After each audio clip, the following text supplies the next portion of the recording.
Hello my dear student. तो आज हम शुरू करने वाले हैं बहुत ही इंपॉर्टेंट टॉपिक जिसका नाम है लेजर। और लेजर क्या है, ये किस प्रिंसिपल पे वर्क करता है, लेजर की क्या प्रॉपर्टीज है, लेजर को कहाँ का यूज लिया जाता है, सब कुछ आज हम इस चैप्टर के अंदर समझेंगे। सबसे पहले मैं आपको बताती हूँ कि लेजर की फुल फॉर्म क्या होती है। देखिए, लेजर के नाम में ही इसका पूरा प्रिंसिपल, इसका पूरा कॉन्सेप्ट छुपा हुआ है।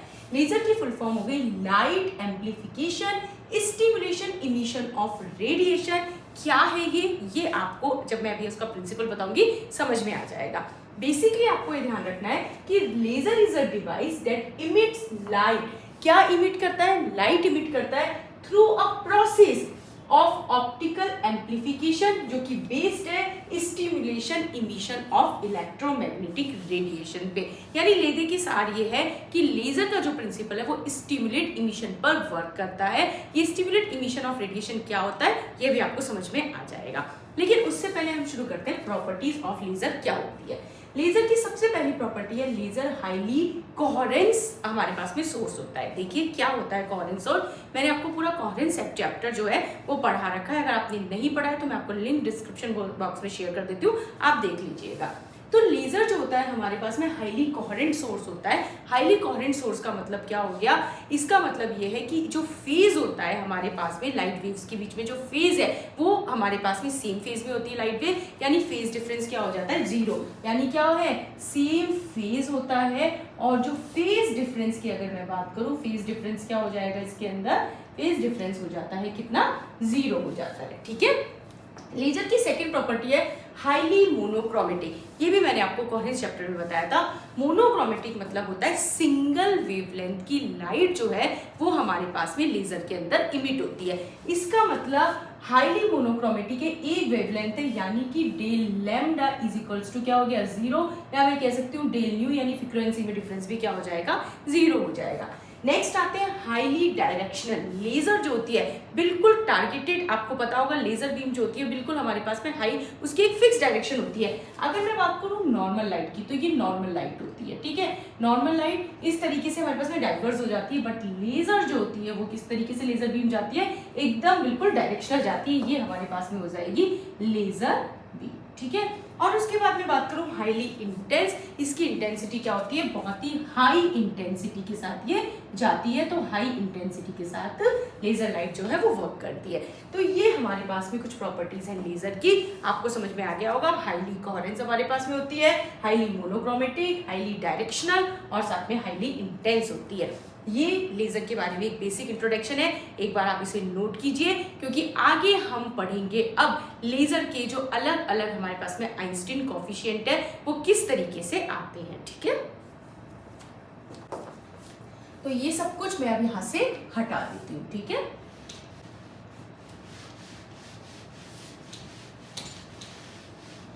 तो अब हम पढ़ेंगे Einstein coefficient of laser. Start करते हैं। देखिए यहाँ पे नेक्स्ट हमारा टॉपिक है आइंस्टीन कोफिशिएंट ऑफ लेजर। देखिए होता क्या है, जब किसी भी मीडियम के अंदर, कोई भी हमारे पास में मीडियम है उस पे हमने कोई रेडिएशन को हम इंसिडेंट करते हैं, तो रेडिएशन इंसिडेंट करने पे क्या डिफरेंट फिनोमिना यहाँ पे होते हैं उनको हम स्टडी करते हैं। तो क्या हो रहा है, अगर हमारे पास में कोई रेडिएशन है, कोई रेडिएशन जो है और वो रेडिएशन इंसिडेंट हो रही है, किस पे हो रही है? किसी मीडियम पे। अगर कोई रेडिएशन किसी मीडियम पे इंसिडेंट होती है, क्यों क्या डिफरेंट फिनोमिना होते हैं?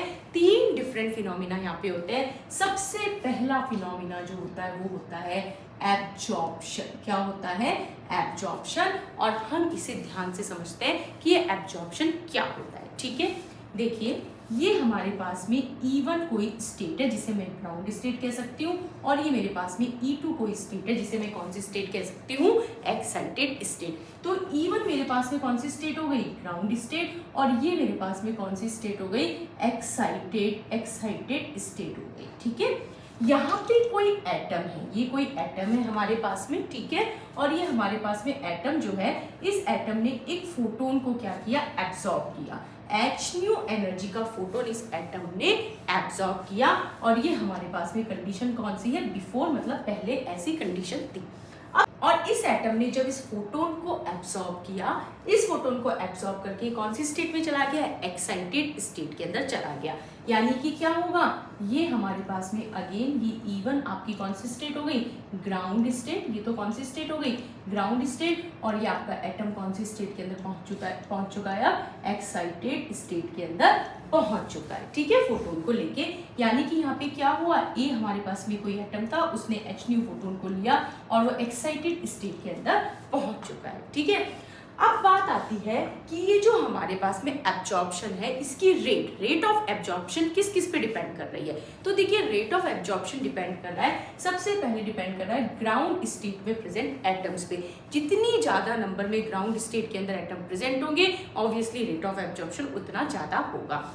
दूसरा ये डिपेंड कर रहा है जो हमारे पास में इंसिडेंट रेडिएशन है उसकी डेंसिटी पे, यानी डेंसिटी ऑफ इंसिडेंट रेडिएशन पे भी एब्जॉर्प्शन डिपेंड हमारा कर रहा है। तो अगर मैं लिखना चाहूँ, रेट ऑफ एब्जॉर्प्शन जो है हमारे पास में वो डायरेक्टली प्रोपोर्शनल हो गई N1 मेरे पास में क्या हो गए, number of atom present in ground state, इसलिए मैंने इसको किससे रिप्रेजेंट किया, N1 से। और साथ में डिपेंड कर रहा है किस पे, रो है हमारे पास में डेंसिटी ऑफ इंसिडेंट रेडिएशन। रो क्या है हमारे पास में, रो है हमारे पास में डेंसिटी ऑफ इंसिडेंट फोटोन या इंसिडेंट रेडिएशन मैं कह सकती हूँ। और N1 क्या हो गया हमारे पास में, N1 हो गया हमारे पास में नंबर ऑफ एटम इन कौन सी स्टेट, ग्राउंड स्टेट। आपको समझ में आ गया होगा। और अगर मैं इस डायरेक्टली प्रोपोर्शनल को हटाऊं तो आर एब्जॉर्प्शन, यहाँ पे एक कांस्टेंट आ जाएगा, कांस्टेंट है B12 N1 रो, क्योंकि B12 एक हमारे पास में आइंस्टीन कोफिशिएंट है या आइंस्टीन कांस्टेंट है एब्जॉर्प्शन के लिए, क्योंकि हमारा एटम जो है वो ग्राउंड स्टेट यानी E1 स्टेट से E2 में गया, इसलिए हमने B12 ये हमारे पास में हो गया आइंस्टीन कोफिशिएंट। तो मैं लिख सकती हूँ B12 क्या हो गया, आइंस्टीन कोफिशिएंट हो जाएगा, ये किसके लिए, फॉर एब्जॉर्प्शन। ये हो गया आपके पास में एब्जॉर्प्शन। देखिए हुआ क्या, जितने भी हमारे पास में एटम होते हैं वो सब किस में होते हैं, जनरली ग्राउंड स्टेट के अंदर प्रेजेंट होते हैं। अगर उनको कोई हमारे पास में रेडिएशन, कोई फोटोन, कोई हमारे पास में रेडिएशन पे इंसिडेंट हो जाए तो अपनी ग्राउंड स्टेट से कहाँ पहुंच जाते हैं, एक्साइटेड स्टेट के अंदर पहुंच जाते हैं, और यही हमारे पास में क्या होता है, एब्जॉर्प्शन होता है। सेकेंड, अब हमारे पास में एब्जॉर्प्शन होने के बाद जो सेकेंड है वो होता है हमारे पास में स्पॉन्टेनियस। सेकेंड हमारे पास में होता है स्पॉन्टेनियस इमिशन। क्या होता है, स्पॉन्टेनियस इमिशन। क्या होता है स्पॉन्टेनियस इमिशन, देखिए ये आपके पास में सबसे पहले आपका जो एटम है वो कौन सी स्टेट के अंदर प्रेजेंट है, कौन सी स्टेट में प्रेजेंट है, एक्साइटेड स्टेट। ये E1 आपके पास में है ग्राउंड स्टेट, ये आपके पास में E2 है जिसे हम कह देंगे एक्साइटेड स्टेट। ठीक है, अब आपका एटम ऑलरेडी अगर कौन सी स्टेट में प्रेजेंट है, एक्साइटेड स्टेट में, ऑब्वियस सी बात है कि ये जो एटम है ये हमारे पास में बिफोर कंडीशन हो गई, ऐसा था पहले। अब हमारा जो एटम है वो कहाँ पे आएगा, ग्राउंड स्टेट में। और अगर ग्राउंड स्टेट में आएगा तो ये E2 ये E1 ये हमारे पास में क्या इमिट करेगा, ऑब्वियस सी बात है ये क्या इमिट करेगा, H-nu। और इस H-nu की वैल्यू क्या है, H-nu equals to E2 minus E1। इस एनर्जी डिफरेंस का फोटोन जो है ये इमिट करेगा, इसे कहते हैं स्पॉन्टेनियस इमिशन। ये क्यों हो रहा है स्पॉन्टेनियस इमिशन, क्योंकि कोई भी एटम अपनी एक्साइटेड स्टेट के अंदर बहुत कम टाइम के लिए रहता है, और वो टाइम कितना होता है, लगभग 10⁻⁻8 सेकेंड, यानी 10⁻⁸ सेकेंड तक वो अपनी कौन सी स्टेट में रह रहा है, एक्साइटेड स्टेट में। लेकिन उसके बाद स्पॉन्टेनियसली वो अपनी कौन सी स्टेट में आता है, ग्राउंड स्टेट में। और जब वो ग्राउंड स्टेट में लौट के आता है तो वो क्या इमिट करता है, फोटोन। और ये फोटोन जो होती है इसकी energy E2 minus E1 difference के इक्वल हो जाएगी। तो ये हमारे पास में होता है स्पॉन्टेनियस इमिशन। स्पॉन्टेनियस इमिशन की अगर मैं बात करूं तो ये A स्टार एटम अपनी एक्साइटेड स्टेट में था और ये किस में कन्वर्ट हो गया, नॉर्मल अपनी ग्राउंड स्टेट में आ गया, और साथ में उसने क्या रिलीज कर दिया है, फोटोन को रिलीज कर दिया है। और ये जो स्पॉन्टेनियस इमिशन होता है ये हाईली इनकोहेरेंट होता है। कैसा होता है, इनकोहेरेंट ये होता है। इनकोहेरेंट क्यों होता है, क्योंकि ये जो फोटोन है इस फोटोन का कोई फेस रिलेशनशिप नहीं होता किसी भी और जो इमिट होने वाला फोटोन है या लाइट वेव है उसके साथ में, तो ये हाईली इनकोहेरेंट होता है। ठीक है, ये है आपका स्पॉन्टेनियस इमिशन। अगर हम बात करें स्पॉन्टेनियस इमिशन जो है वो किस पे डिपेंड कर रहा है, तो देखिए यहाँ पे जो स्पॉन्टेनियस इमिशन की रेट है वो सिर्फ और सिर्फ किस पे डिपेंड कर रही है, एटम्स पे डिपेंड कर रही है। लेकिन कौन सी स्टेट के अंदर, एक्साइटेड स्टेट के अंदर प्रेजेंट एटम पर। यहाँ पे ये जो हमारे पास में डेंसिटी ऑफ इंसिडेंट फोटोन है या रेडिएशन है उस पर डिपेंड नहीं कर रही, क्योंकि ये तो स्पॉन्टेनियस होने वाला प्रोसेस है। यानी मैं क्या लिख सकती हूँ, रेट ऑफ स्पॉन्टेनियस इमिशन जो होता है हमारे पास में डायरेक्टली प्रोपोर्शनल हो गया N2, यानी number of atom present in excited state. और इस डायरेक्टली प्रोपोर्शनल को मैं हटाती हूँ तो स्पॉन्टेनियस इक्वल्स टू आ जाएगा A। ये हमारे पास में कोएफिशिएंट है आइंस्टीन का, और क्योंकि हमारे पास में एक्साइटेड स्टेट से ग्राउंड स्टेट में आ रहे हैं तो हम लिख सकते हैं A21 N2। ये हमारे पास में क्या हो गया, स्पॉन्टेनियस इमिशन के लिए रेट निकल के आ गई है। यहाँ पे एक बार इसको नोट कर लीजिए, फिर मैं इसको रब करने वाली हूँ। ओके, चलिए अब हम आगे बढ़ते हैं। एब्जॉर्प्शन हो गया, स्पॉन्टेनियस इमिशन हो गया। अब मैं इसको यहाँ से हटा देती हूँ।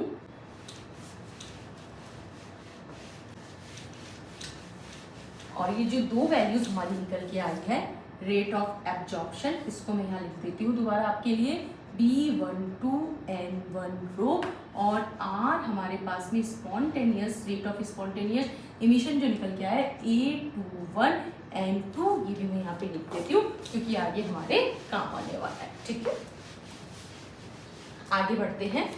और नेक्स्ट है हमारे पास में स्टिम्युलेटेड इमिशन। देखिए क्या होता है स्टिम्युलेटेड इमिशन, स्टिम्युलेटेड इमिशन, इसको ध्यान से समझते हैं क्योंकि यही हमारा लेजर जो है वो इसी पे वर्क करता है। देखिए होता क्या है, बहुत ही सिंपल शब्दों में, ये हमारा एटम है और ये एटम कौन सी स्टेट के अंदर प्रेजेंट है, एक्साइटेड स्टेट के अंदर। ये E1 कौन सी स्टेट है, ग्राउंड स्टेट, ये E2 ये हमारी एक्साइटेड स्टेट है, और ये एटम कौन सी स्टेट के अंदर प्रेजेंट है, एक्साइटेड स्टेट। देखिए क्या होगा, और भी बहुत सारी एक्साइटेड स्टेट प्रेजेंट है ना। इसके अलावा और भी बहुत सारे एटम है जो एक्साइटेड स्टेट में प्रेजेंट है।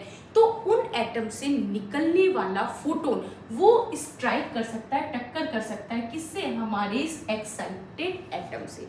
यानी लेने के बाद ये है कि एक इंसिडेंट फोटोन जो है ना वो इससे अगर टकरा जाए, ठीक है, एक इंसिडेंट फोटोन जो है वो इससे टकरा जाए, इस एटम से जो हमारा एक्साइटेड स्टेट के अंदर प्रेजेंट एटम है उससे अगर एक इंसिडेंट फोटोन आके टकरा जाए तो वो उसको इंड्यूस करेगा एक और फोटोन रिलीज करने के लिए। क्योंकि टकराया है, अपना फोटोन दिया है, तो ये क्या इंड्यूस करेगा इसको एक फोटोन और रिलीज करने के लिए, अलोंग विद स्पॉन्टेनियस फोटोन।